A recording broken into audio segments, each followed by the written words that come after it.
Onkoloogika. Räägime vähist. On saade, mis avab ausalt ja tabudeta 2 noore naise elu ootamatu 4. staadiumi vähidiagnoosiga. Saadetesse mahub nii igapäevaelulisi mõtisklusi, arutelusid oma ala ekspertidega kui kogemuslugusid kaasteelistelt. Tervist taaskord kõikidele Onkoloogika Räägime vähist podcasti kuulajatele. Kristel ja Pille ja Kristel taaskord eetris. Tere! Podcasti teise osaga, aga täna me ei ole sugugi mitte kahekesi. Pille, kes meil siin veel on? Meil on meie 3. Onkoloogika tiimi aktivist looja Tarmo Selliste. Tere! Ja siis meil on veel Jupi. Just. Kodaniku nimega Beatrice passi järgi.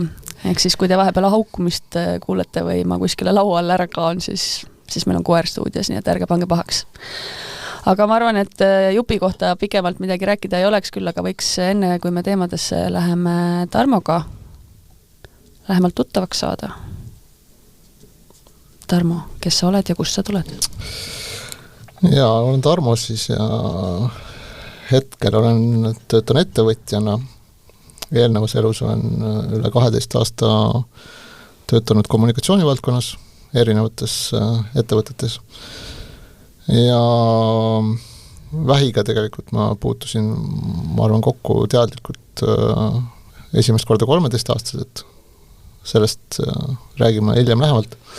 Ja pärast seda on nagu vähk on olnud nagu kuidagi alati osaks mu elust läbi lähedaste, kes on haigestunud, kellest osad on ka surnud.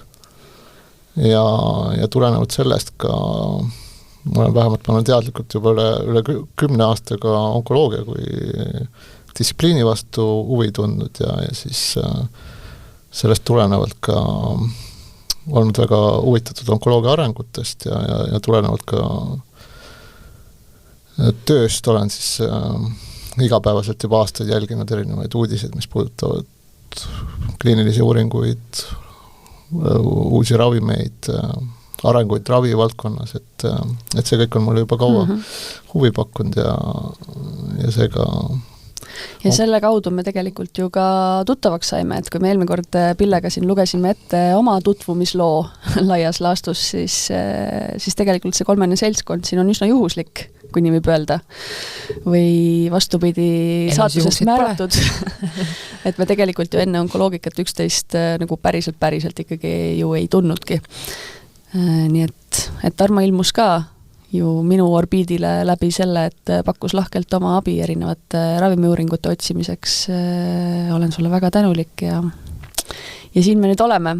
Aga tuletame selle ka meelde, et kes need Kristel ja Pille ja Kristel üldse on, et me juba nagu oleks mingid pikaajalise staažiga saatetegijad, keda kõik teavad, et tegelikult lambiainid. Jaa, no meid Kristeliga liitis seesama vähidiagnoos. Ja mina siis sammun oma diagnoosi, milleks on siis liposarkoom. Sammun nüüd siis juba 8 aasta hakkab jooksma ja 8 aasta sisse on siis mahtunud 5 haiguse sellist aktiivset avaldamist. Ja kogu seda teekonda siis käies tekkis soov kuidagi moodi midagi tagasi anda kogukonnale.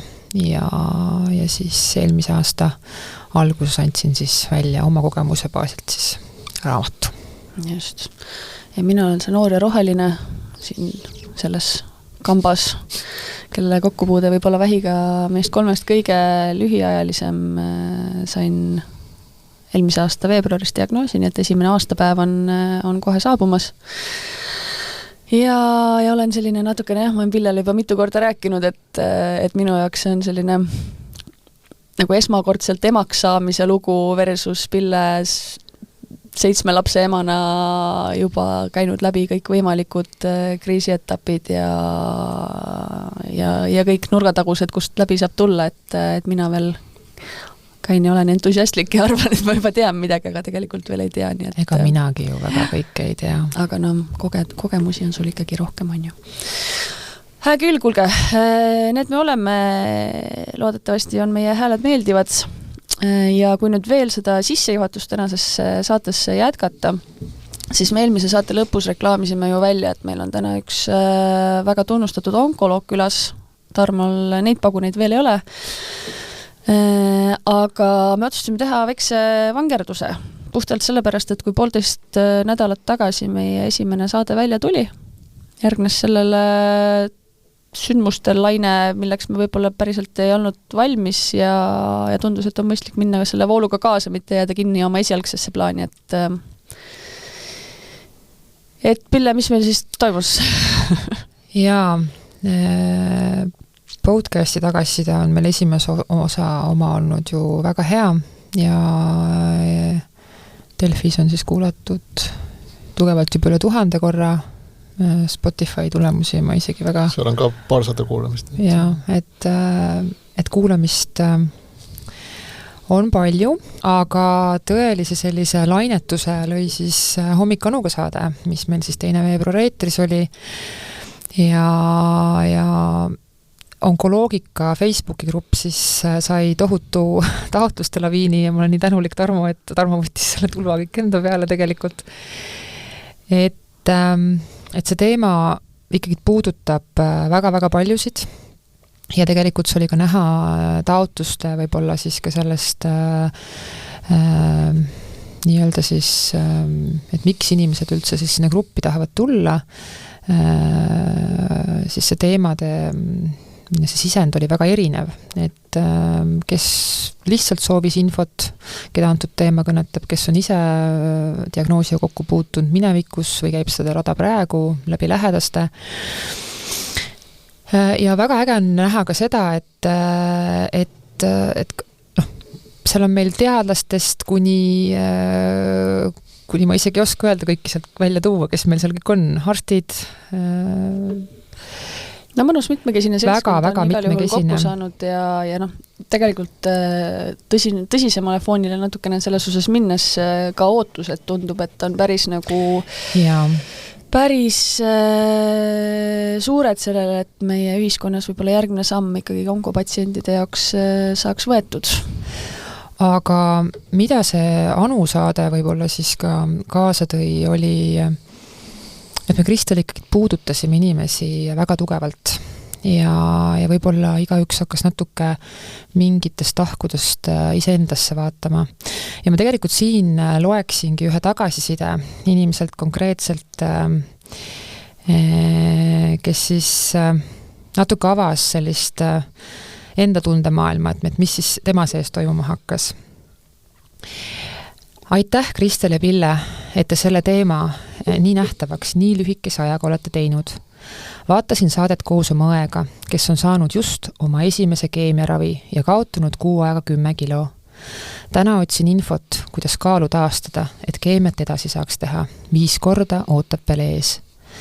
Teie loo ajal saime rääkida selgeks nii mõnegi raske teema, mida varem ei puudutanud. Olge hoitud. Ehk siis... Minu tunne on see, et minu süda on rahul, kui me oleme suutnud luua diskussiooni alustuseks. Ja. Ehk et me hakkame rääkima asjadest võib-olla, mis on inimeste hinges ja kuskil riidekappides peidus olnud, et kui juba suhe ükskõik, kas see on arsti-patsiendi, lähedaste patsiendi, ma ei tea, riigi ja haiglate või kelle iganes vahel, et see dialoog muutub kuidagi avatumaks ja mõistvamaks, siis juba on hästi, aga tundub, et meil on siit seda veel omajagu pikk on minna. On veel, jah. Minu mõelest oli just, kui teie olite telekas kahekesti, et siis mina olin arvuti taga ja vaatasin, mis Facebookis samal ajal toimub ja kui vaadata, et kui te hakkasite rääkima, siis kohe paar minutit pärast seda lõigu algust hakkas liitujate arv tulema ja see kestis seal, ütleme, et kuni päeval kella 1-2, et seal ikkagi iga minut tuli seal 10 inimesi, et õhtuga vist oli seal 1200-1300 inimest juurde tulnud ja ma arvan, et mis tõesti oli ka oluline, et seal ei olnud lihtsalt niisama liitutud, et vaatame, mis põnev on, vaid tõesti enamik inimesi oli kirjutanud sinna oma selle isikliku connectioni taha, et mis teda seob ja mis huvitab selle grupiga seoses, nii et ja kui ise patsiendina, kui ma panen ennast nüüd sinna olukorda, et kus ma olen seal ootesaalis arstikabineti ukse taga, siis see osakond on ikkagi ju alati täis, et inimesi on palju, et kuidagi siis sealt vaatab sulle vastu üks selline reaalsus. Aga see grupp tõi mulle nagu sellise jälle mingi nagu teise reaalsuse. Et Kristel, sa oled loonud sinna sellesse meie onkoloogika gruppi ühe hästi ägeda ala sellise lõigu, millele sa panid sükse nagu humoorika pealkirja, et tutvumiskuulutused seiklejatel palun mitte tültada. Et sinna siis on koondunud inimesed, kes siis otsivadki vastavalt siis oma vähipaikme põhist sellist kaaslast või inimest siis, kellega saaks edaspidi nii-öelda kogemusi vahetada. Onkosemu. Just, onkosemu. Et ja võt seal, ja see tuligi tegelikult peale seda Anu saadet just, sest et siis hakkasin kommentaariga sinna juba aktiivsemalt laekuma. Ja kui ma nägin, et kui palju ikkagi on neid inimesi, kui palju on erinevaid vähipaikmeid, kui noor naine ütleb, et mul on ajukasvaja, mõni minut läheb mööda, paneb järgmine noor naine, mul on ajukasvaja. Et siis korraks statistika taha tekkisid inimesed. Reaalsed inimesed, just. Ja tõesti, see on teema, mis on ikkagi nii suur, nagu igatepidi nii suur. Ja kui me mõtleme, siis tegelikult ju aastas saavad tuhanded inimesed esmase diagnoosi ja tegelikult meditsiinis on ju kõik konfidentsiaalne, et aga need inimesed tegelikult elavad iga päev meie kõrval, et kes on meil kolleeg, kes õpetab koolis meie lapsi, kes müüb poes meile õhtuti kaupa, et selles mõttes, et need inimesed on meie keskel ja ma arvan, et see grupp on andnud ka paljudele võimaluse nagu ise nagu enda kogemust nagu jagada täpselt nii palju, kui ta seda ise tahab, et grupis on ju tegelikult võimalik ka anonüümselt postitada, et keegi ei eelda, et sa isiklikult oma nime alt lugu jagada, aga sa võid seda alati teha. Ja näha on, et inimesed on väga seda vajadust või on seda väga igatsenud. Nii et igal juhul suur aitäh kõikidele, kes meid on kuulanud, toetanud, hea sõnaga liitunud grupiga, tundnud huvi selle kõige vastu, et see on suur au teiega koos kõiki neid teemasid siin lahata, aga tegelikult sellega käib kaasas ka vastutus. Ja seda vastutust me saime kohe ka ühest sellisest õrnast teemast tunda. Et ma loen ette nüüd jälle ühe pöördumise. Ma ei loe seda pikka pöördumist ette, aga ma loen selle pöördumise 2 esimest lauset.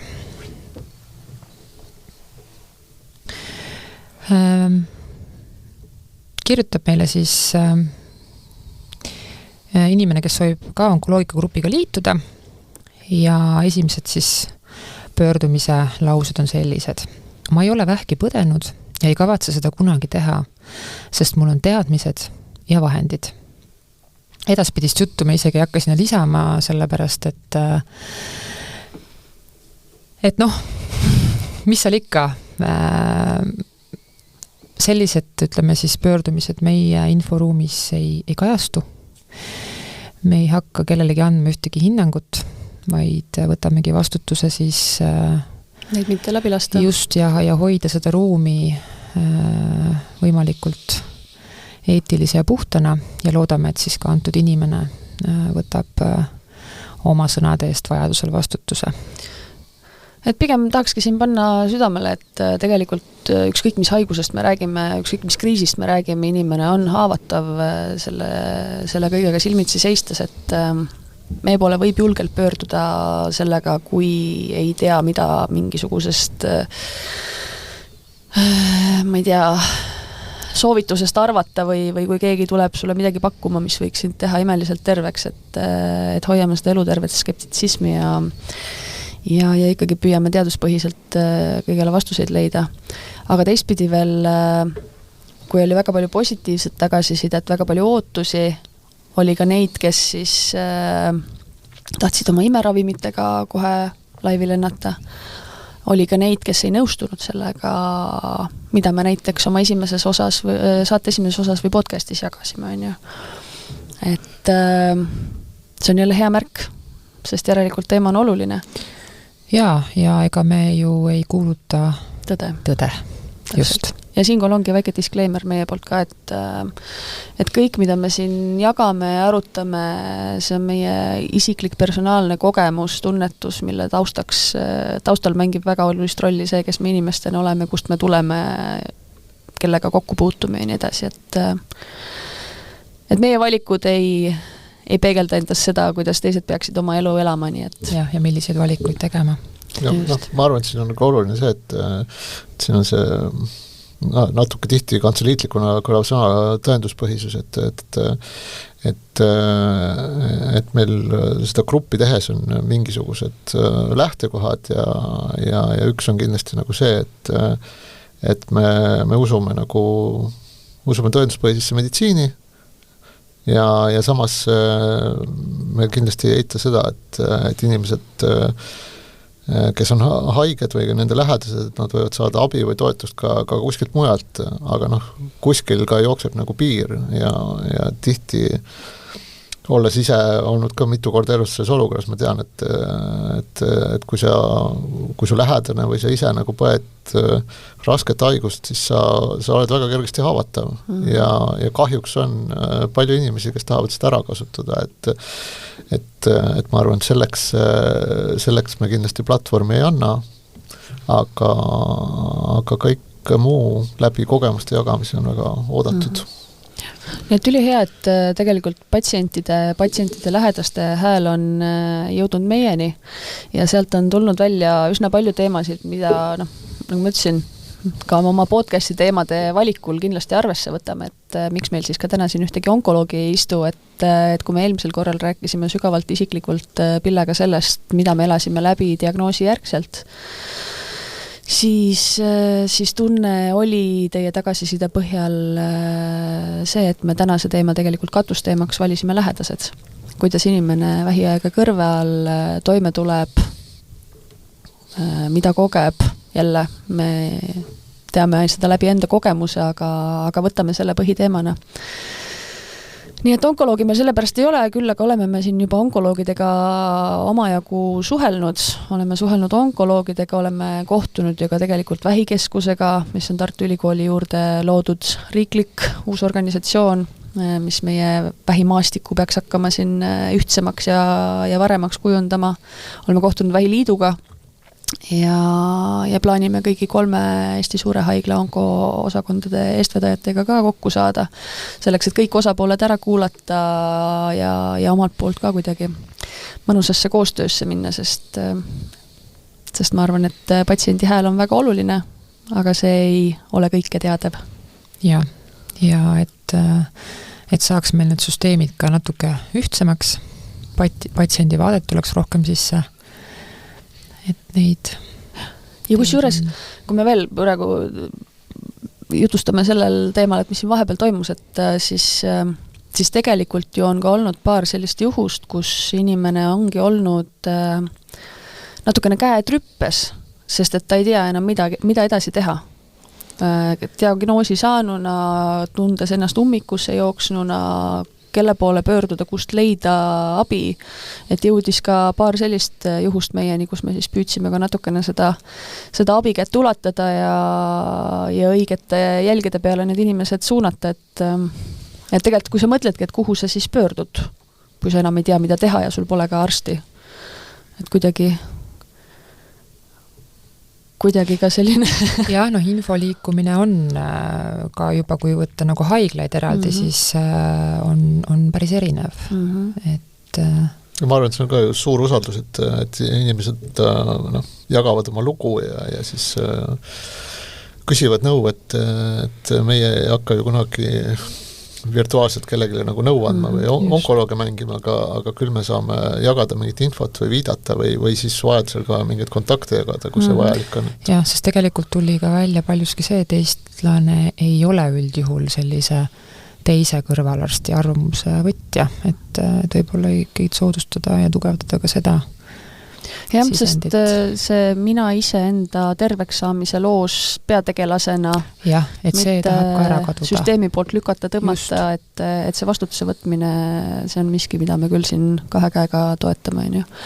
Aga nende teemade juurde me tuleme mõnes teises saates kindlasti põhjalikumalt, kui me oleme oma selle piimaringi ära teinud ja ise ka saame paremini aru, mis meil siin konnatiigis toimub.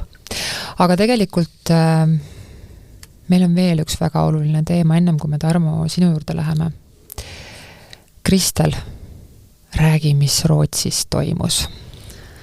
Jaa, kes selle tausta ei tea ja ma arvan, et enamik kuulajatest ei pruugi mitte midagi sellest teada, siis ma ei käinud mitte Rootsi kruiisil karooket laulmas, vaid tegelikult pühapäeval jõudsin tagasi oma teiselt raviprotseduurilt Göteborgist, kus ma siis aitäh head Eesti inimeste toel keemiaravi saamas käisin, sellist protseduuri, mida Eestis ei pakuta ja mis minu vähitüübile on hetkel ainus teadaolev sobiv lähenemine selleks, et seda kuidagi kontrolli all hoida. Ja käisin teist korda tõesti seekord kuidagi kuidas ma ütlen, veider on praegu siin olla ja mõelda, et see just oli, sest nagu enestunne on päris hea. Küll ma tean et minu verelibledega võib-olla seis nii hea ei ole valgete verelibledega, et tuleb ennast kõvasti hoida ja immuunsus on madal, aga muidu protseduur ise läks oluliselt valutumalt kui eelmine kord ja kui ma olen ka kuskil kirjutanud selle kohta midagi, et siis vahel ma ütlen selle kohta operatsioon, siis ma ütlen protseduur, siis ma ütlen keemia ja siis kõik on nagu, et mida sulle tehti siis et mis asi see on siis, mille eest me maksime, tahaks teada. Et ma mõtlesin, et ma korra natukene hästi kiiresti valgustan. Et kui üldiselt saab sul kasvaja kas eemaldada, kui ta on sobivas kohas, on keemiaravi, on kiiritusravi, on igasuguseid nagu erinevaid lähenemisi. Siis kuna minul leiti maksast seal 20 tuuris erinevat kollet, paikmed olid üle maksa igal pool laiali, et siis väljalõikamine ei tulnud kõne alla. Ja alluma ka sellele ühele suukaudsele, see vist ei ole isegi suukaudne, ühesõnaga ühele seni kõige efektiivsemale ravile, mis leiti, et siis ongi minu protseduuri nimi PHP. Ma isegi tea, see pikalt tähendab kemostat. Ameerikas öeldakse hepsatokit, mis ajab ka segadusse. No, peened nimed. Jah, aga tegelikult see näeb välja niimoodi, et tehakse 2 auku minu kaelas olevatesse soontesse. Tehakse 2 auku minu kubemepiirkonnas olevatesse soontesse. Ja sealt aetakse siis sisse sellised toredad voolikud, millest siis ma nüüd täpselt ei oskagi võib-olla kirjeldada, mis liiguvad maksa, mille kaudu lastakse see keemiapreparaat sinna maksa sisse, terve maks saab sellest puudutatud, samal ajal blokeeritakse verevarustus mingite balloonidega ära, et on tegelikult päris suur koormus südamele ja minulgi rõhk langes niimoodi, et ma ikka sain adrenaliini ka selle operatsiooni jooksul. Lastakse keemia sisse, mõjub, siis võetakse see sama veri välja kehast, puhastatakse ära selles uhkes masinas ja lastakse veri mu kehasse tagasi. Ja siis pannakse plastrid peale ja kui voolikud on välja tõmmatud ja siis jääd sinna toibuma, et see protseduur kestab hea mitu tundi.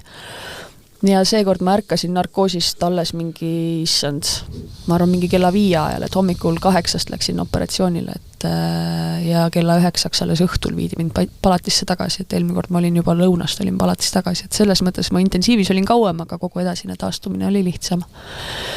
Aga protseduuriks... Kas sa mõjust ka midagi teada, ei tea? Sellega on jah niimoodi, et mulle see Rootsi arst ütles, et me teeme enne seda teist protseduuri sulle kompuutertomograafiaga.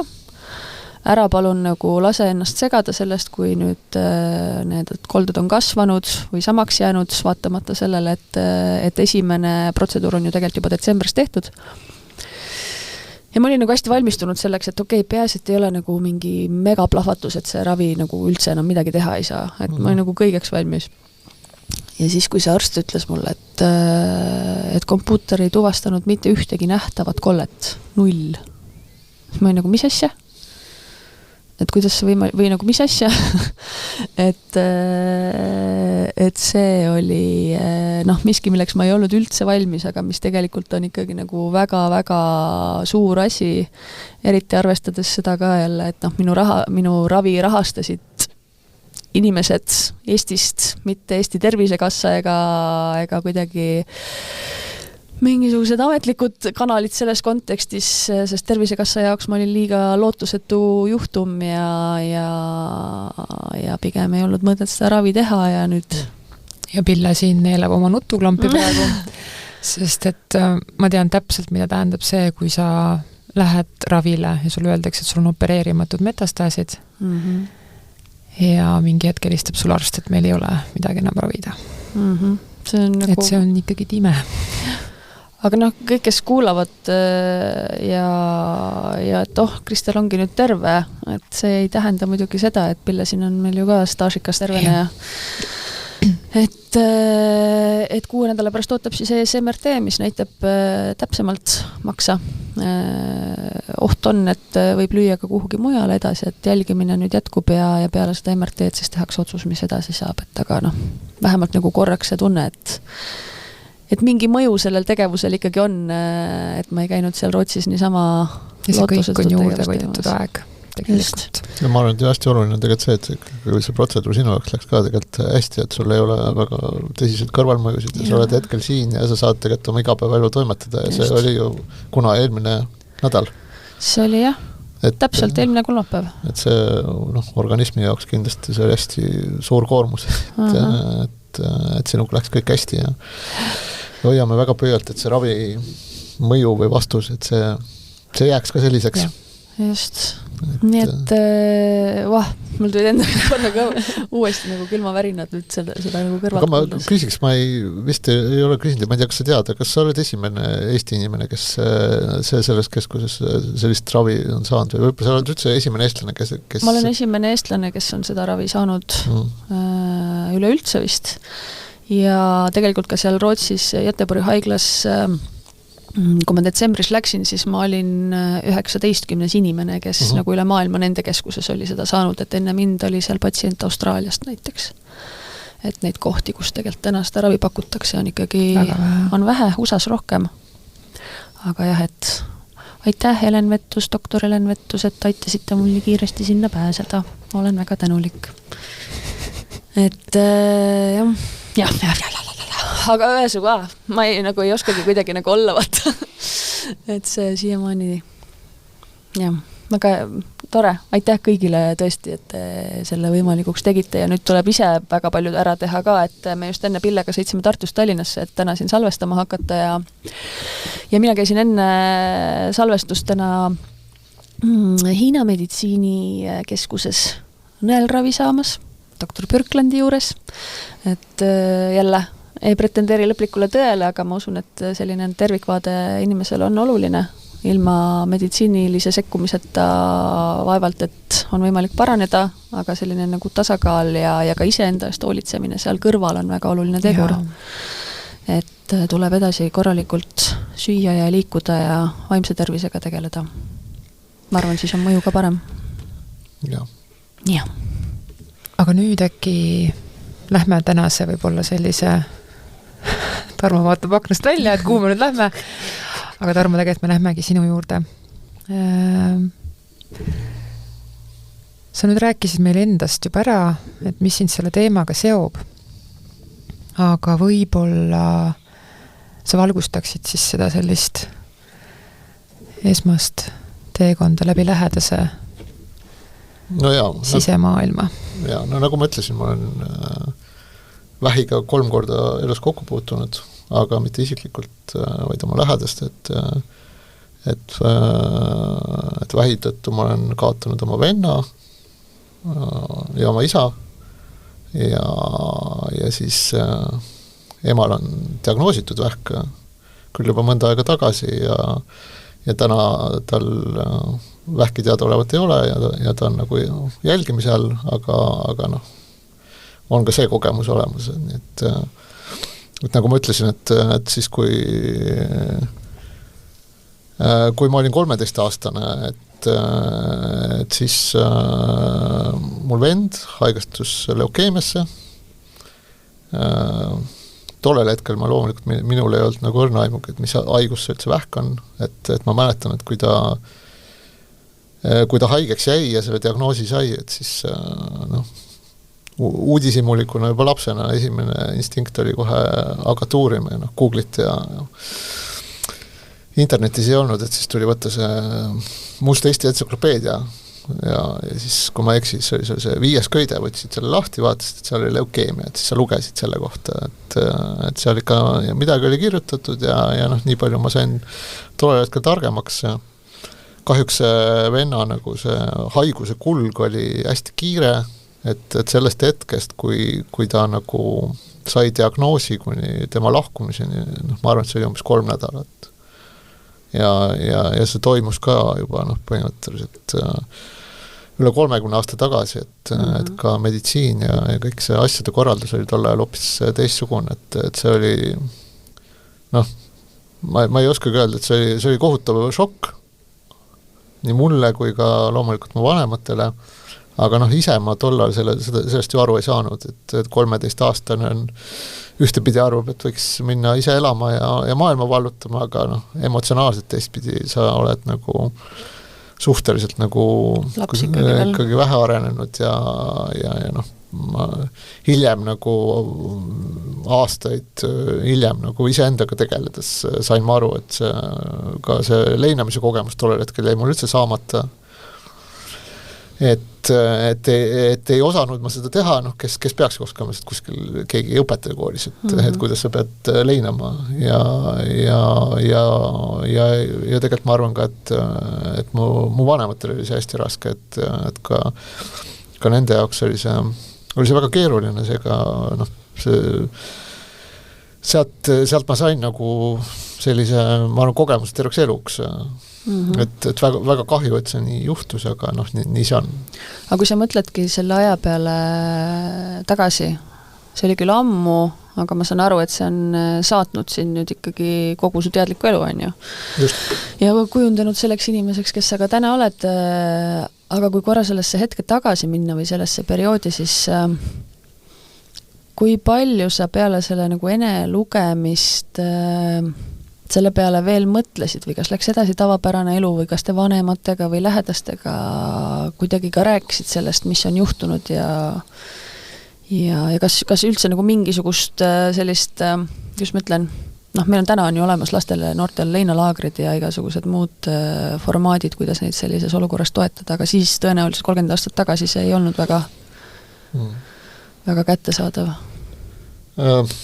See ajast tagasi minek on alati väga keeruline, et mida sa üritad siin tänasest hetkest sinna minevikku projitseerida ja mis seal tegelikult toimus, aga nii palju, kui ma nagu üritan objektiivne olla, siis ma arvan, et ma kuidagi nagu üritasin ikkagi seda episoodi nagu ära kustutada või unustada, et jah, ma teadsin, et selline asi nagu juhtus, aga ma üritasin selle peale nagu mitte mõelda. Ma mäletan seda, et pärast nagu matuseid pani ema kiiresti nagu arsti aja, et ma läheks vereanalüüsi andma, et tal oli kahtlus, et kui vennal oli, et äkki on mul ka, või mis iganes, et õnneks kõik need analüüsi vastused olid korras, aga ma mäletan, et sellest hetkest ma sain, minust tekkis mingi hirm ja hirm just selle igasuguste analüüside andmise vastu ja ma arvan, et sellest 94. aastast ma arvan, et ma alguses mitte teadlikult, aga mingist vanusest teadlikult ma vältisin igasuguse vereanalüüsi andmist ja ma arvan, et see oli vähemalt mingisugune 25-30 aastat. Nii et ma elasin niimoodi, et loomulikult ma käisin aeg-ajalt arsti juures, õnneks ei ole olnud vaja väga tihti käia, aga minu jaoks see oli nagu siuke punane rätik ja ma arvan, et eks seal ainuke põhjus oligi tegelikult see kartus, et äkki mul on ka midagi viga ja kui sa alguses sellest lapsena ei saa nagu aru, et see hirm nagu sinusse nii äkitselt lihtsalt kuskilt tuleb, et siis vanemana nüüd ma saan aru, et see oli sellest tulenevalt, mis mu vennaga juhtus, et ma sain ise ka tegelikult selle hirmu tunde lihtsalt pihta ja ma ei osanud sellega väga pikka aega kuidagi hakkama saada. Kusjuures, kui ma mõtlen ka meie grupi nende taotluste peale, siis päris palju ongi neid inimesi, kellel suguvõsas on vähki liikunud, kellel vähem, kellel rohkem ja kes tegelikult elavad täna üsna suures hirmus just seetõttu, et nad nagu tõesti igapäevaselt kardavad, millal ma saan selle diagnoosi. Et minul näiteks ei olnud erilist kokkupuudet varasemalt vähiga ja meil pärilikkuse kontekstis ka oli vähem näiteid, aga see koorem siis nagu ka enda elu pärast kartmise osas on sinuga siis olnud hetkel? Jah, õnneks ma olen juba nüüd aasta, 1,5–2 sellest nagu üle saanud. Aga sa hakkasid sellega kuidagi teadlikult tegelema ühel hetkel või kas sa nagu taipasid, et see on sind saatnud ja sa saad aru, Tarmo, mis sul toimub? No ma ei tea, see oli pigem nagu, kuidas öelda, sotsiaalne sund lihtsalt või pigem lihtsalt õnneks üks mul lähedane isik kinkis 1 aasta sünnipäevaks vereanalüüsi testina ja siis nagu ikka nende kinkekaartidega, et seal on see expiry date peale, et see üks aeg saab nagu läbi ja siis ma siis nagu ootasin, et kui oli 11,5 kuud läinud, et siis oli veel mingi 2 nädalat jäänud, et siis ma mõtlesin, et ma ei saa seda kasutamata ka jätta, sest et see ei ole nagu kinkija suhtes viisakas ja siis ma käisin, andsin need analüüsid ära ja loomulikult ega mind ei huvitanud see, et mis ma seal, mida need nagu näitasid ja kuna tänapäeval ju on võimalik anda analüüsi niimoodi, et lähed annad analüüsi ära ja siis pärast online'ist vaatad, et kas midagi on viga, et siis ütleme nii, et analüüsis on antud, aga tulemusi ma ei läinud kunagi vaatama. Siiamaani pole vaadanud või? Oota, läheb edasi. ja siis ma arvan, et sellest läks veel mingisugune 3 aastat mööda, et siis ma lõpuks logisin terviseportaali sisse ja siis avastasin, et seal oli kõik nagu ilusti olemas ja nagu arvati oli, et tegelikult peale selle eestlaste kroonilise haiguse, et madala D-vitamiini taseme tegelikult oli kõik normis. Ja ma arvan, et sellest hetkest tuli mingisugune nagu natuke ära lörtsitud sõna, aga ma arvan, et see on väga pädev, et tuli nagu mingi eduelamus, et midagi võib ka hästi olla.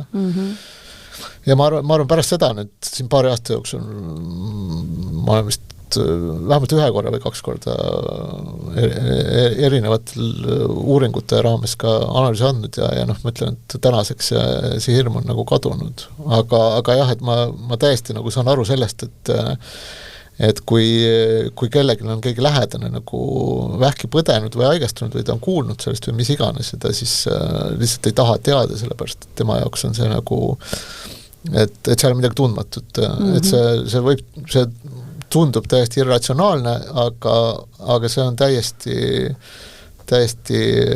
ma arvan, reaalne mure probleem paljudele.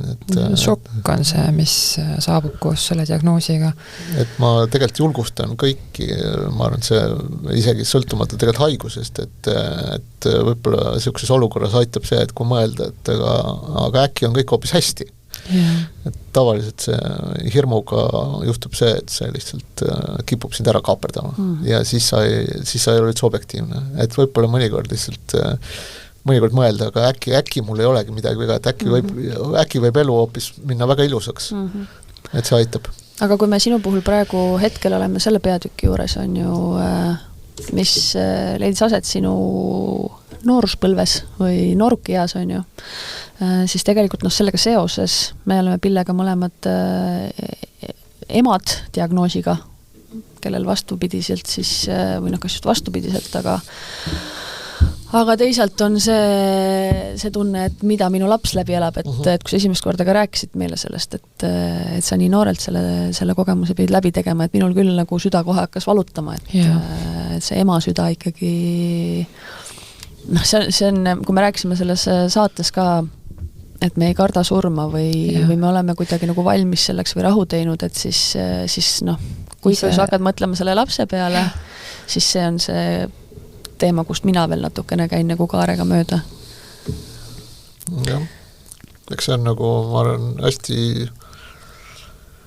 hästi suur väljakutse vanemana, et ühelt poolt sa tahad, et sa teeksid kõik õigesti ja tegelikult ma arvan, teistpidi niisuguses olukorras sa ei saagi kunagi mitte midagi õigesti teha, sest et see ongi nagu igaühe jaoks on see väga individuaalne ja noh, ma arvan, et väga ei taha kellegile soovitusi anda, aga noh, ma arvan, et üks asi, mis võib nagu tegelikult olla õige, on ikkagi see, et lihtsalt olla nagu tähelepanelik oma lapse osas ja lihtsalt võib-olla siiski alati nagu jagada nii palju kui võimalik, sest et tegelikult nad saavad aru, kui midagi on viga ja ma arvan isegi siis, kui laps võib tunduda selline, kuidas öelda, et ta ei taha seda infot vastu võtta või et ta on nagu, ma ei tea, kuidagi ignorant, siis noh, tegelikult neil ei ole nagu suva. Aga sa rääkisid mingi hetk, et sa läksid selle leinamata leina juurde nagu tagasi, et ükskord lihtsalt elu viis su sinna, et sa mõistsid, et sa pead sellega ikkagi nagu silmitsi seisma. Aga kas see oli pärast su isa lahkumist? Ma arvan, et see on nagu kestnud ikkagi pikka aega, ma arvan, et ma mingi aeg oma elus tegelesin süvenumalt enesearenguga ja sellega seoses nagu see teema nagu kerkis nagu kogu aeg nagu üles ja noh, ma pikka aega vältisin sellega tegelemast, sest ma ei teadnud, mida sellega teha ja noh, lõpuks siis, kui ma hakkasin sellega nagu töötama teraapias, siis ega selles mõttes sealt noh, minu puhul ei tulnudki välja nagu mingisugust tohutut nagu selles mõttes nagu kurbust või pisaraid, et nagu kuhu ma jõudsin, oli hoopis see mingisugune lähedussuhe, mis mul vennaga oli ja millest ma siis ilma jäin. Ja olles sellega nüüd siin aastaid nagu koos elanud selle tundega ja siis noh, kuidas öelda, mul on nüüd tunduvalt nagu kuidas öelda, lähedasem suhe temaga, kui oli varem, sest et enne ta oli ikkagi nagu kuidagi ära lõigatud mu jaoks, sest ma ei taht sinna mõelda. See valu lõi nagu see oli see müüri teile teie vahele. Aga pärast seda, kui enda see läbisaamine on nagu parem, et siis noh, lihtsalt ka kõik need mälestused mul tulevad paremini ülesse. Ja noh, kõik need mälestused on selles mõttes nagu positiivsed, et ja noh, siis tuleb ka loomulikult kurbus, et kui sa mõtlen, et ma olen praegu ise 44, et kui tema suri nagu 21-aastasena, et siis paratamalt ikka mõtled, mis nagu elu jäi elamata ja mis võiks nagu olla. Aga noh, ma arvan, et see selline kui kurbus saab nagu hea olla, et siis ma ütlen, et see on pigem niisugune hea kurbus, Aga see on see, mis tähendab, kui sa need emotsioonid mitte ei pane neid kuskile peitu ära, vaid sa lased need lõpuks endast läbi, et siis sellega vist koos äkki tulebki ka selline kergus või... Ja tänulikkus pigem, ma arvan äkki, või kuidas sa tunned? No ma arvan, et lähedased on ikkagi ju need, kelle suhtes meil on nagu kõige rohkem nagu, kuidas öelda, kellega see emotsionaalne seos on kõige tugevam ja kui ma nüüd lõikan nagu seal perekonnas, psühholoogias räägitakse see nukleaarperekonnast, ema, isa ja vend, lõikan tema nagu ära oma minevikust, et kui me elasime 13-14 aastat koos, et siis ma tegelikult olen päris suurest osast endast ka ilma. Et see tegelikult on päris suur kaotus, kui kuidagi inimene lihtsalt paneb suure osa oma elust kuhugi, et lihtsalt tahab ära unustada, et tegelikult see kunagi nagu ei tööta. Aga kas kui sa mõtled veel selle aja peal tagasi, kas kuidagi koolis või kas keegi sinu ümber peale sinu pere, ma ei tea, sõbrad, kas see teema tuli kuidagi üles selles ringis ka kooli ajal? Ei. Sest siin on olnud ju näiteid, et kelle käest küsitakse lasteaias või koolis, et miks su ema on kiilakas või kas su ema sureb varsti ära või... Jaa. Ja kui sa jätad lapsega tegelikult ju sellel teemal rääkimata, siis tuleb see kuskilt otsast lõpuks võib-olla ringiga tema juurde hoopis valusamalt ja sa pead hakkama selgitama, et ma ei tea, Pille, kuidas sinu kogemus oma lastega on olnud? Jaa, kui ma esimest korda diagnoosi sain, siis vanem poiss oli mul 4, väiksem oli 2, mõlemad käisid lasteaias.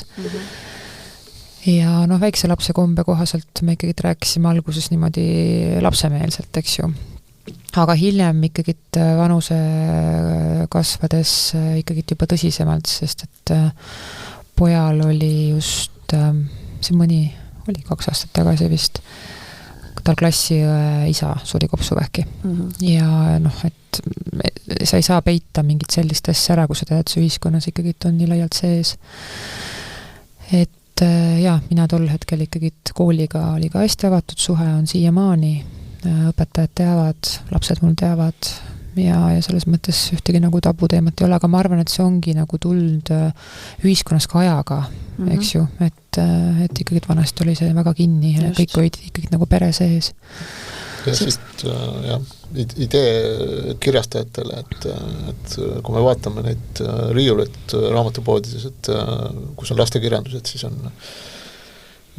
väga palju on raamatuid, et kuidas käituda lennukis ja mis tööd teeb arst ja kuidas lapsed sünnivad, aga mina ei ole näinud kunagi nagu ühtegi raamatut, et mul emal või isal on vähk, et mis see on ja mida teha, et meil on Eestis küll organisatsioon, mis tegeleb vähihaigete lastega, aga tegelikult ma arvan, et tegelikult väga oluline on ka, et oleks mingisugune abimaterjal vähemalt, aga tegelikult võiks olla ka midagi niisugust lastele arusaadavas vormis kirjutatud, kelle ema, isa, vanaema, tädi, onu põeb vähki, sest lapsel on nii palju küsimusi ja kus ta tänapäeval seda infot siis hankima läheb. Ja kui see on eesti keeles olemas ja keegi teab, et see on olemas, kindlasti võite meile vihjata, et hea meelega kasutaks ise ja jagaks teistelegi, sest minu kogemus sellega oli tagasi mõeldes natuke judinaid tekitav isegi, sest et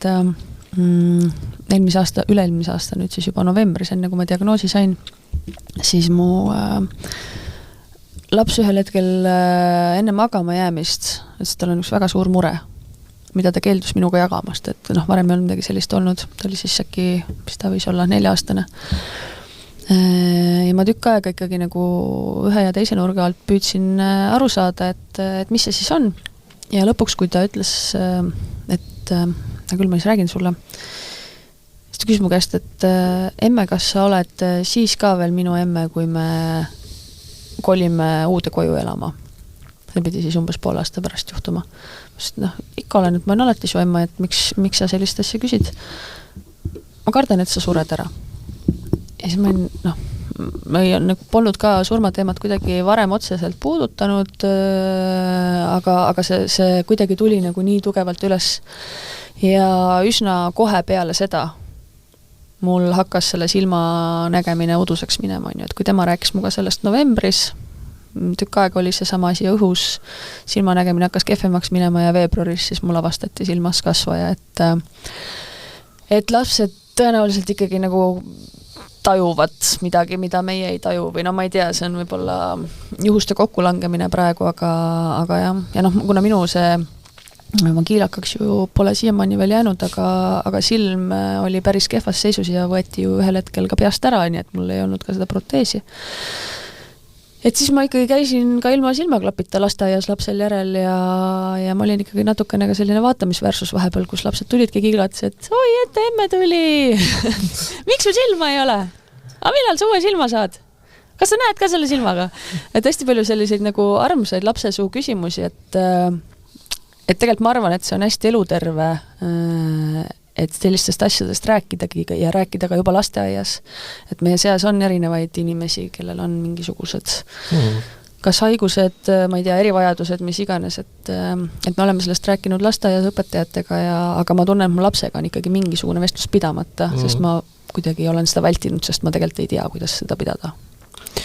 Jah, ma arvan lihtsalt perspektiivi mõttes on lihtsalt oluline korraks seda mõelda, et ma arvan, et kõik me oleme väga tänulikud kõikidele nendele arstidele, õdedele, kes haigetega tegelevad igapäevaselt ja panustavad sinna väga palju. Aga tegelikult, kui inimesed lähevad oma päevaravilt või pika mingit operatsioonid lõpuks koju, et tegelikult inimeste jaoks tegelikult see töö nagu hakkab kodus peale, et see haigus on nagu nii suur osa sellest elust ja erinevalt ma ei taha ühtegi teist haigust küll alavääristada, aga vähi puhul on lihtsalt see hõlmab nagu kogu su organismi ja lihtsalt see töö, mis inimesed veel kodus peavad tegema oma lähedaste kolleegidega, et see on nagu veel suurem ja tegelikult ma arvan veel olulisem. Sest depressioon on siin ikkagi sagedane kaaslane nii patsiendile endale kui lähedastele. Et jah, ma ise nagu tunnen väga, et selline suhtlemisplatvorm nagu meil juba on õnnestunud luua, on selles mõttes nagu väga vajalik, et see kindlasti ei asenda seda kõiki neid vestlusi, mida kodus saab pidada ja teha, aga lihtsalt, et see on nagu mingi üks väike toetusvõimalus, mis võib-olla loodetavasti neid inimesi üha rohkem nagu aitab, ja nad saavad teiste kogemusi ja äkki siit podcastist juba mõne mõtte, et mida teha siukses olukorras või küsida abi äkki. Aga igal juhul lapsed vähi keskel, ükskõik mis rollis nad parasjagu seal on, et see on täiesti suur eraldi peatükk, millest me mingi hetk võiksime rääkida ja mille osas on tulnud ka juba ettepanekuid meile, et see kajastust leiaks, aga meil on Tarmo, kes mitte küll päris väikse lapsena, aga noorena enda kõrvalt ühe olulise inimese kaotas, aga mõnele antakse rohkem kanda, tuli hiljem siis ka isaga hüvasti jätta lõpuks vähi tõttu. Isa lugu selles mõttes oli nagu teistsugune, et tal oli meditsiinilises terminoloogias kaasuvad haigusid päris palju, et tal oli diabeet diagnoositud ja mingid haigused veel ja siis üks hetk tal erinevate kaebuste nagu tulemusena siis tuvastati maksavähk ja tolles etapis olid juba tegelikult see vähk oli nagu kaugele arenenud ja olid ka siirded nagu lülisambasse ja sealt see ütleme, probleem nagu alguse saigi, et ta ei saanud enam, ma ei mäleta, midagi ta ei saanud nagu liigutada, siis me saime aru, et midagi teisest on viga ja õnneks me saime ikkagi suhteliselt kiiresti arsti juurde ja tegelikult sai ka ravi alustatud, tollel ajal tablettravi, aga jah, kahjuks see tema enda see üldine tervislik seisund oli juba nii halb, et ta lahkus juba 2 kuu pärast.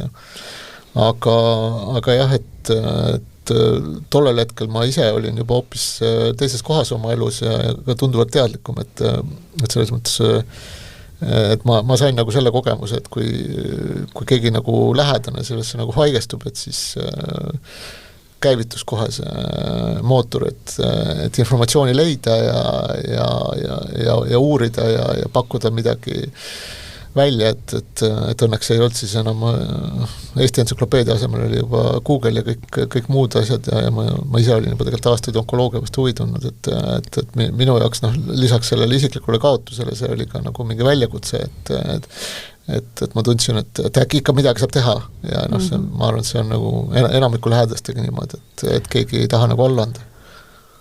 Aga kui sa enne rääkisid sellest, et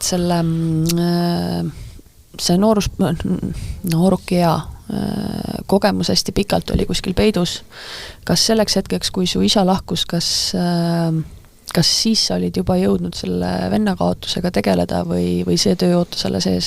Et kas see isa kaotus samale haigusele tõi välja mingisuguseid emotsioone või ootamatuid tundeid ka? No ma arvan, et need olid nagu selles mõttes suhteliselt nagu 2 nagu eri asja, et see haigus oli juba väga erinev, sest ühel juhul nagu kuidas öelda, see oli nagu välk taevast, eks ole, et tuli ja läks ja see 2-3 nädalat, eks ole, ja teisel juhul ta oli eelnevalt nagu pikalt nagu haige olnud ja tegelikult erinevatel operatsioonidel haiglas käinud ja mitte vähiga seotud, et mul oli mure tema pärast olnud juba pikka aega, aga jah, et selle tulemusena siis seal maksas see kaugel arenenud kolle nagu leiti, et see ei tulnud nagu selles mõttes nagu üllatusena enam, et jah, ma nende kahe asja vahel eriti nagu seost ei saa. Aga kuidas see teie omavahelisi suhteid mõjutas? Kellega? Peres, ma mõtlen. Mis asi? Kogu see olustik, mille keskel te olite? No jah, ma arvan, et see on nagu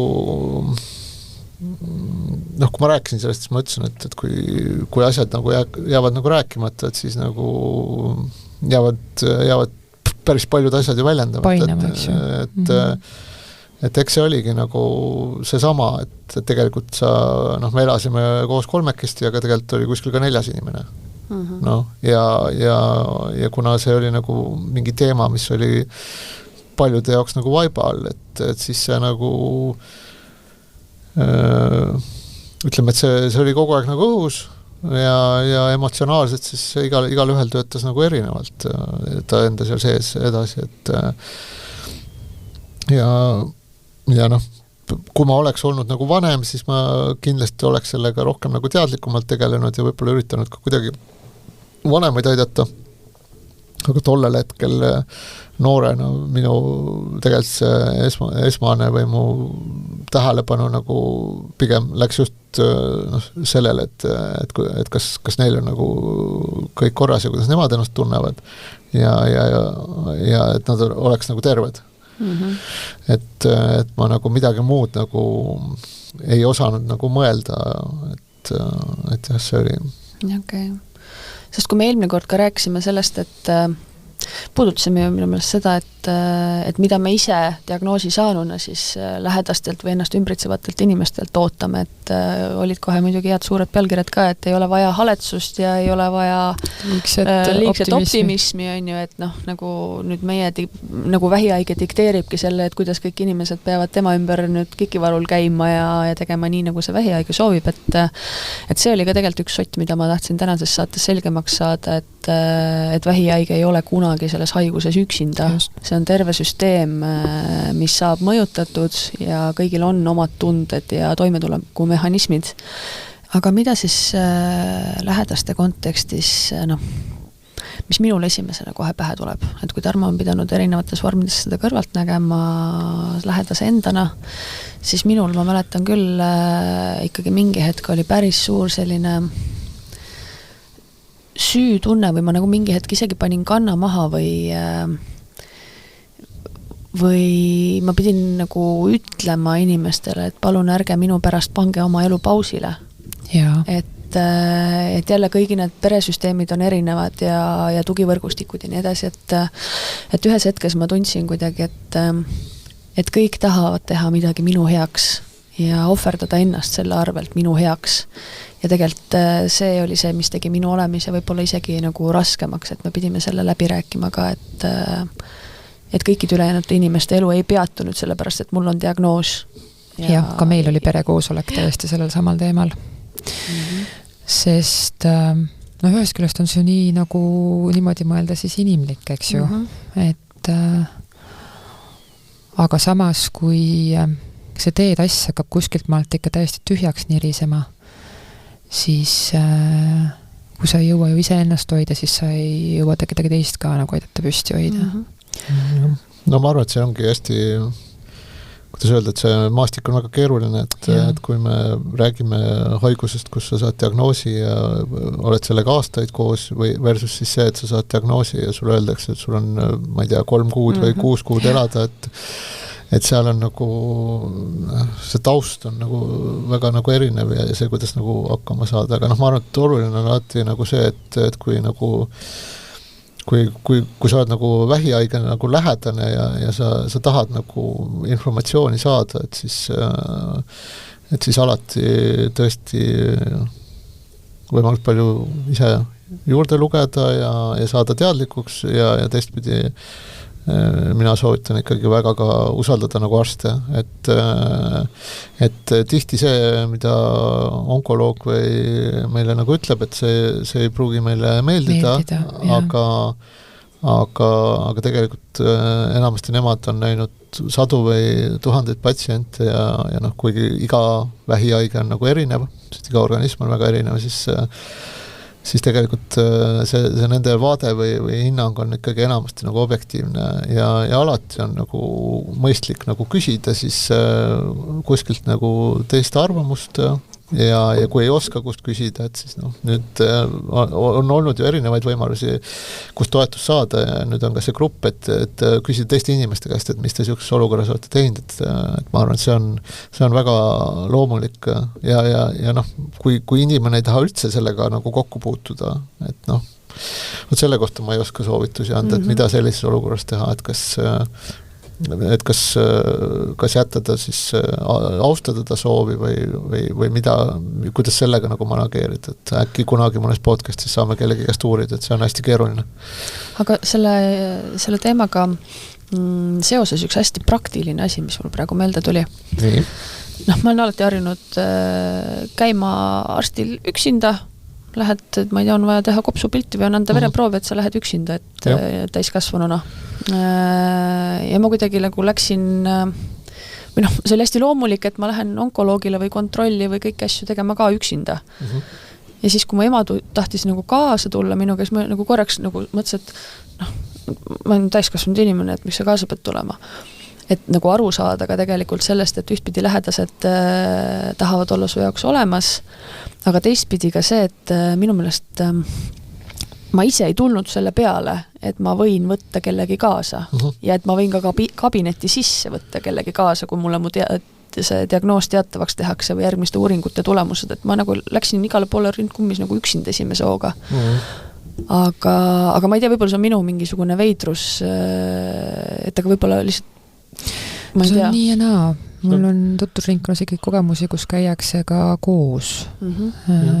Et siin ei ole tegelikult õiget ja valet. Aga me hakkasimegi nagu koos käima, ma lihtsalt ei tulnud selle peale, et see on okei võttagi nüüd nagu inimene kabinetti kaasa. See on jah, ma arvan, võib-olla ka mingisugune, ma ei taha öelda, et stigma, aga võib-olla lihtsalt ka niisugune mingi eelarvamus, mis on, et ma praegu kuulan sind ja ma üldse selles mõttes ei saa aru, et milles probleem on, et ma arvan, isaga me käisime vist 2 korda ja olin mina kaasas kui suur onkoloogia huviline, eks ole, ja tegelikult oli ka ema, nii et me olime kolmekesti seal. Ja, aga vaata ongi, ma olen niisugune iseseisev oma peas, et ma lähen käin siis ära, oota sina siin, ma tulen tagasi, siis räägin sulle, mis oli.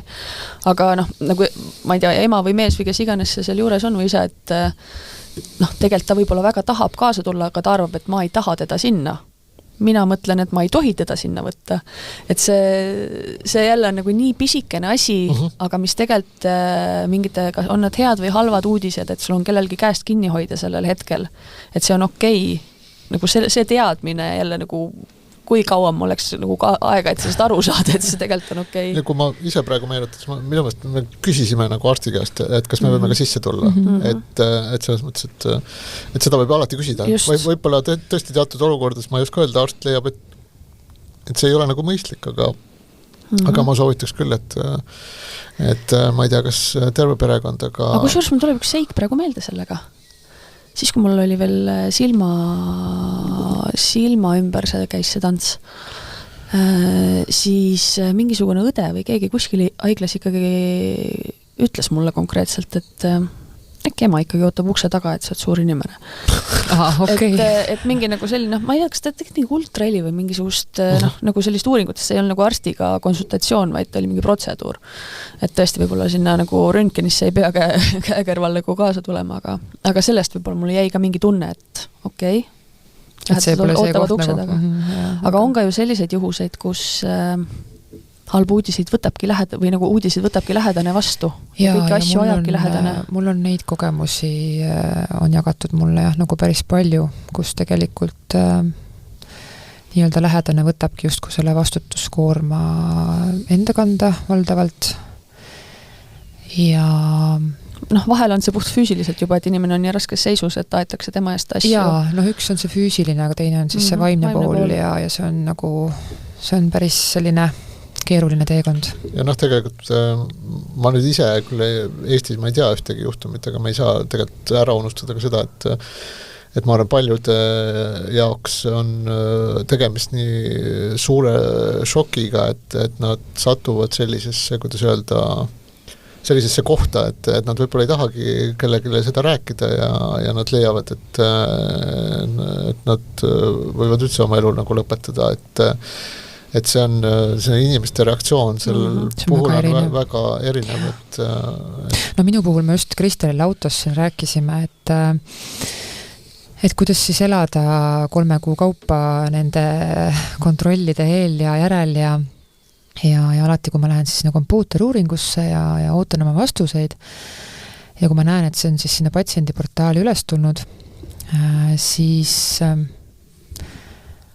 ma olen kõik see aeg lugenud need vastused, ei ühe korra olen lugenud üksinda, aga muidu on nii, et ma loen seda kuskil, kus on inimesed ümber. On see täiesti suvaline kliinikumi koridor või on see töö juures, et ju siis see on minu enda mingi siuke kaitsemehhanism, et kui seal ongi need, et ma hakkan lugema, et ahah, siin on ja siin on ja siin on, et siis see esimene, see laine, et see katus ei löö pealt ära, et see on kuidagi minu viis olnud hakkama saada. Tundnud ikka tulevad pärast, eks ju, ikka tugevalt ülesse, aga kuidagi see esimene pehmenduspõnts on miski pärast minul nagu sellisena välja kujunenud. Mul on küsimus, et kas sa nagu mäletad praegu ajast, kas see on nagu kuidagi erinev võrreldes selle, ma ei tea, esimese korraga, kui sa said mingisugust analüüside tulemused teada versus nüüd, et kas siis oli see sinu jaoks kuidagi, kas sa ma ei saa öelda, et kas kartsid, aga kas sa siis suhtusid sellesse teistmoodi, et praegu see on nagu kuidagi igapäevasem mõelda? No eks ma niimoodi ära väntsutatud olen vaimselt juba piisavalt saanud seda stiimulit sinna, aga jah, esimene kord ikkagi oli šokk, et siis ma tegelikult ma väga ei mäletagi sellest ajast midagi, et see aju on ikka mingi osa nagu ära peitnud. Aga nüüd, kui see kõik kukud sealt kriisikõveralt tagasi, korralikult tagasi, aga minul on vedanud onkoloogi karakteriga. Et täiesti imeline inimene. Et ta kuidagi oskab neid ka selliseid väga raskeid sõnumeid tuua minuni selliselt, et minus jääb see rahu paigale. Tahame äkki kedagi tervitada praegu? Ja ma väga hea meelega ma tervitan doktor Hannes Jürgensit. Tema on siis kliinikumist. Tema on Tartu Ülikooli kliinikumis ja tervitused meie poolt ka. Aga mulle praegu tuli meelde selline asi, et päris palju on grupis olnud juttu selle ümber, et lähedased kaovad ära, hakkavad vältima, ei kutsu enam kuhugi, et mul jälle millegipärast see tohutu paralleel on sellise raseduse ja emaks saamise teemaga, et rasedatel või noortel emadel on ka vahel see teema, et enam ei kutsuta kuhugi, sest sa ju niikuinii ei tule või enam ei julge helistada ka, sest sa ju niikuinii ei tule, et ma ei tea, miks ma sellest praegu nii pikalt siin plähmerdan, aga kuidas teie kogemus selles osas oli? Kas inimesed, kas oli neid, kes kõrvalt ära kadusid, kas see ringkond vahetus, kas kellegagi see nagu lähedus sai hoopis mingi uue tähenduse? No, meie perel oli nagu suhteliselt sotsiaalne elu oli suhteliselt nagu limiteeritud, nii et sealt kedagi nagu ära ei kadunud ja need sugulased ja tuttavad, need käisid ikkagi endiselt külas aga jah, et see oli küll, et lihtsalt see teema nagu oli, seda enam nagu ei olnud, eks ole. Et sellest nagu keegi ei rääkinud ja see oligi umbes, et kõik nagu teadsid, aga see oli nagu tabu, eks ole. Et elu läks vanaviisi edasi, ilma seda teemat puudutamata, nagu seda poleks juhtunud. Midagi ei olnud enam vanaviisi, aga lihtsalt seda, aga ma arvan, et kui sa oled nagu teises eas ja teistsuguse sotsiaalse võrgustikuga, et siis kindlasti, et te teate sellest, ma arvan, et tunduvalt paremini rohkem. Ma mõtlengi, et kui sa oled veel nagu, veel elus. Jaa, mina olen selline ekstravertse loomuga olnud kogu aeg, eks ju, inimeste inimene, siis minul ikkagi kukkus korraks kõik kokku, kuna meil ka noorena meil ikkagi neid noorte inimeste vähke tol hetkel küll oli nagu võrdlemisi palju vähem kui praegu. Aga mul mingid osad sugulastest ikkagi vajusid ära, aga pigem see ei olnudki nagu sellepärast, et keegi tahtnud suhelda, vaid lihtsalt see, kuidas nagu suhestuda või kuidas pöörduda või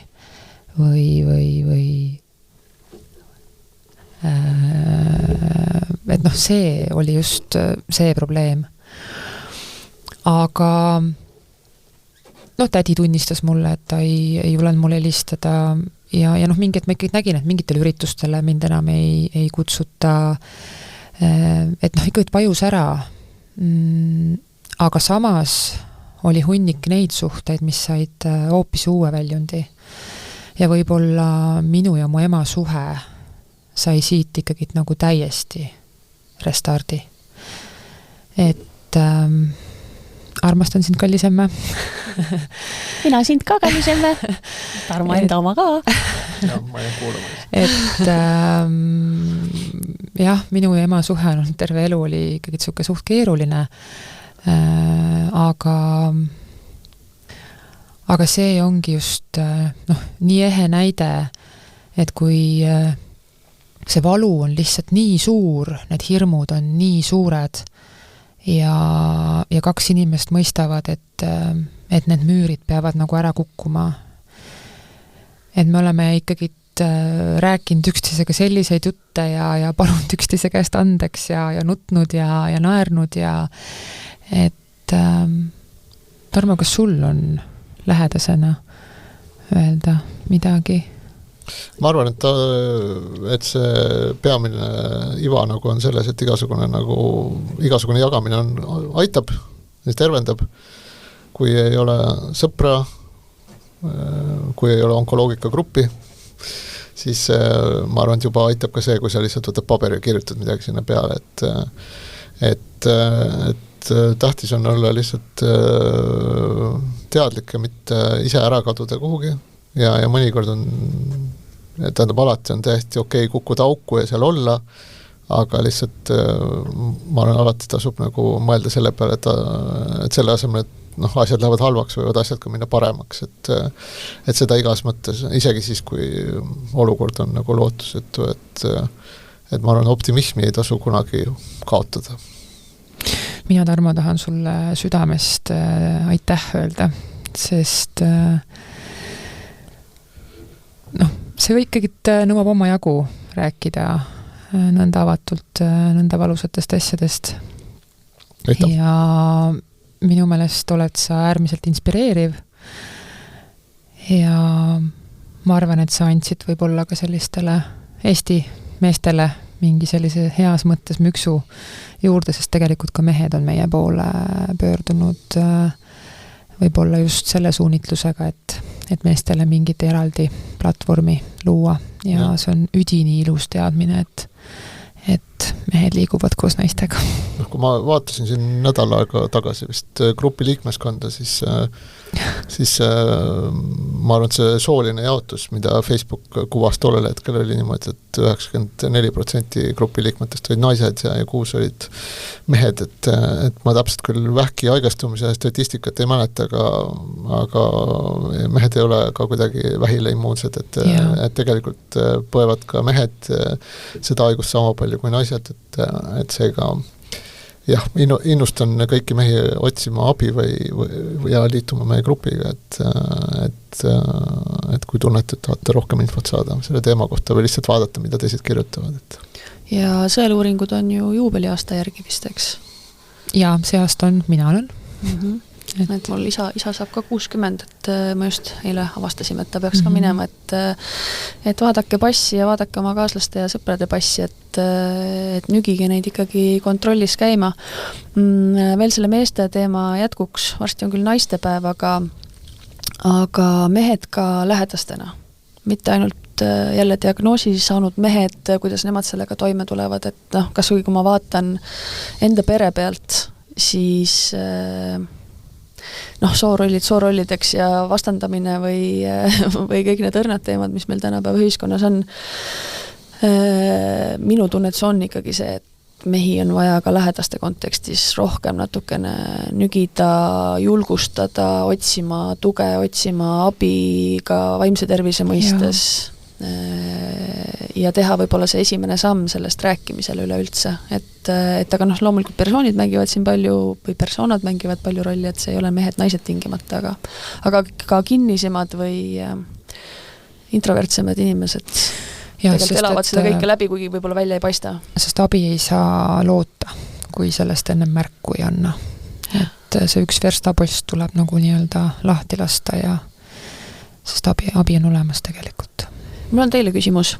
Kas te teate, enne kui me nüüd otsad lõplikult kokku tõmbame, mina käisin esimest korda onkoloogi juures ära, öeldi mulle seal üks asi küll, mida kohe öeldi, et kui sa tunned, et sul on psühholoogi abi vaja, et näed, siin on nimed ja kontaktid, võtta ühendust, pane omal aeg, aga kui lähedane vajab psühholoogilist abi seoses näiteks minu haigusega, et kas seal on ka nagu eraldi mingisugused nõustajad või hingehoidjad, kelle poole neid suunata või ma ei ole muidugi väga suurt uurimustööd ka teinud, aga no minu kogemus on see, et mina otseselt psühholoogiga sellest teemast rääkinud ei ole, aga mina sattusin hingehoidja juurde ja ma võib-olla natukene kummutaksin ka seda hingehoidja sellist valdavat mentaliteeti, et justkui hingehoidja tähendab seda ainult, et ta ongi nagu otseselt selle surija kõrval, eks ju, mida väga paljud seostavad. Ma ei teadnud hingehoidjast enne midagi, kui sa esimest korda selle sõna ütlesid mõni aeg tagasi. Aga hingehoidja tegelikult